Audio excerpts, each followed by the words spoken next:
What is up, guys? My name of course is Carl and welcome yet to another video, and it's a quick question.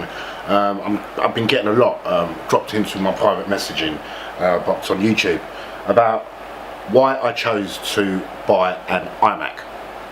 Now if you look back on a few of my other videos regarding my previous workstations like the HP Z820, the 840, so on and so on, for many years I was a Windows user and a Mac user, so I've been sort of fluctuating in between the two operating systems in general. Now I'm not an Apple fanboy to start off with, but what I do like about the Apple ecosystem, should I say, is the stability of it, and the fact that there's not a lot of problems that can happen with it when you're working. I've got quite a few years experience when it comes to computing. I'm nearly 43 years old, so I've been there from the start of Apple's very first should I say PC that they've released till now, current generations, and every time I've used an Apple computer I've always been really happy with it, stability wise, performance wise, so on and so on. Now these days a lot of people are getting a bit concerned about where Apple is heading, and there is a few videos on YouTube basically saying, is Apple dying?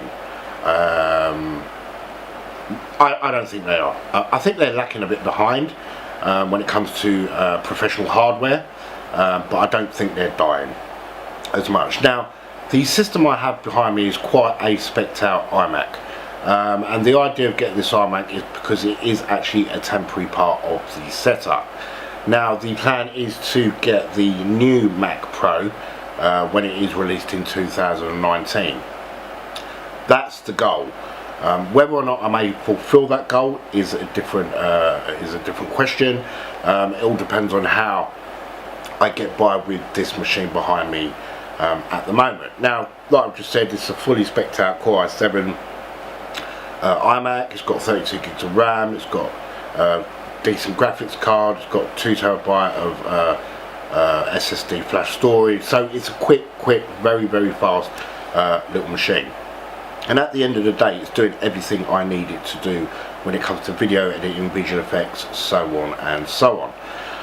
All my videos that have been edited on it since I've had it, and I've never had a hiccup with it, I've never had a beach ball with it, I've never had a crash with it, and most importantly, I've never had any malware or viruses with it. Now I do know that Apple computers can get viruses, but not as much as a Windows machine, as we all know, and that's, I think, purely part of why I'm sort of sticking with the Apple ecosystem at the moment. Is purely because of stability. Even when I had the HP workstation, it went through stages where, this was a monstrous machine. I think I had about 512 gigabytes of video memory, what am I talking about, of RAM in it. It was a super spec'd out machine, and way overkill for what I needed it to do. But I still used to get problems with it. I still used to get, programs not responding, so on and so on. And I sort of look back at it and think to myself, am I gutted that this machine behind me is not as powerful as the one I used to have? No, in essence, because at the end of the day, this may be less powerful than the HP workstation, but it's a lot more stable. And I think stability is quite important when it comes to, when you've got deadlines and stuff like that. You do not need a project crashing halfway through creating it. Because it's time is money at the end of the day. So that is why I've got the iMac. The iMac is a temporary feature until next year when the new Mac Pro comes out, and then hopefully, if it delivers, which hopefully it's gonna do, then hopefully I will start looking at that and putting that into the setup instead of the iMac. But at the same time, if this little iMac continues to perform the way it's going and doing everything I need it to do, then there's no reason why I need to replace this, period.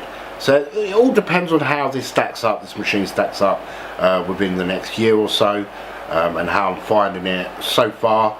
cross my fingers. This thing is just like super fast. I'm editing my short film on it. You know, I've got more layers than a flipping Big Mac in this project file here, all 4K, and it's just editing buttery smooth. So I'm well happy with the overall performance of the machine and the stability of the machine at the same time. So we will just have to wait and see. Apple were going to have to do something really special with the new Mac Pro for me to think I might consider, or might actually get one and replace it, put it in place of this one and just get another second monitor instead. So that's basically it. That's basically why I bought an iMac. I wanted to stay within the Apple ecosystem because I do like Apple and I do like stability. I'm not saying one is better than the other, because that's just not the case. So please don't leave messages in the description below saying, Carlo, Windows is better or Mac's better, because they both do the same thing at the end of the day. It's about what does the job for you the best and what you prefer to use. And for me, I love Windows and I love Mac OS. So they're both, you know, 50-50 for me.